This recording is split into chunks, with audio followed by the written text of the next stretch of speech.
జలధేను పూజా విధానం. హోత ఇట్లు పలికెను, రాజా, జలధేనువు గురించి చెప్పెదను.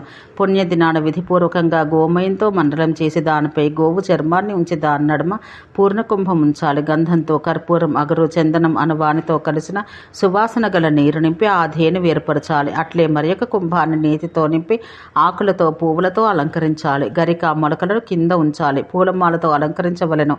5 రత్నాల ఆ కుంభాన ఉంచవలను. అట్లే మాంసి, ఉసీరం, కుష్టం, కొండమట్టి అని వారిని అందు నిలపవలెను. దానిలో ఆమలములు, తెల్ల నువ్వులు, సర్వధాన్యములు ఉంచాలి. 4 దిక్కులందు 4 పాత్రలు పెట్టాలి. 1 నీతి పాత్ర, 2వది పెరుగు పాత్ర, 3వది తేనె పాత్ర, 4వది చక్కెర గిన్నె, బంగారు ముఖము, నల్లని అగరుతో చేసిన కొమ్ములు, మేలైన ఆకుల చెవులు, ముత్యాలతో చేసిన చూపులు, ఎర్రని పెరుదు, కంచపాత్ర, దర్భలే వెంట్రుకలు, త్రాటితో తోక, నల్లని ఆభరణాలు, గంటలు కలిగిన ఆవును చెయ్యాలి. గంగడోలునందు పూలమాల ఉంచాలి. బెల్లపు మొగము, ముచ్చపు చిప్పల దంతములు, చక్కెరతో నాలుక, వెన్నతో పొదుగు, చెరుగడలతో కాళ్ళు కల ఆవును చేసి సర్వాభరణాలతో అలంకరించాలి. నల్లని లేడి చర్మం పైనుంచి వస్త్రాలతో కప్పి గంధ పుష్పాలతో చక్కగా పూజ చేసి దాన్ని విప్రునికి సమర్పించాలి. వేదం తుదిదాకా అధ్యయనం చేసినవాడు, సాధువు, శ్రోత్రియుడు, ఆహితాగ్ని, తపస్సు చేతను, వయస్సు చేతను పెద్దవాడు, కుటుంబం కలవాడకు బ్రాహ్మణునికి ఆ ధేనువును దానం చెయ్యాలి.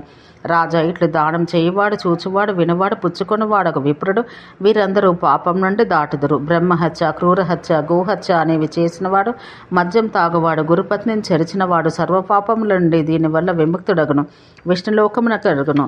రాజా, అశ్వమేధ యాగమును శ్రేష్టమగు దక్షిణలతో పూర్తి చేసిన వాడు, జలధేనువు దానమసుకుని వాడు సమానులే.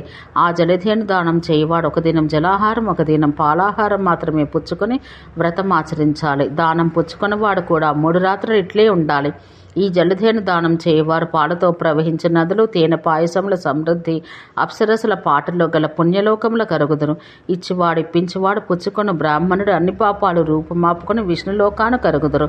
సంశయం లేదు. ఈ జలధేను విధానం గురించి విన్నవాడు, పలికినవాడు పాపాలన్నింటినీ పోగొట్టుకొని ఇంద్రియాలను గెలిచిన వాడై స్వర్గమున కరుగును.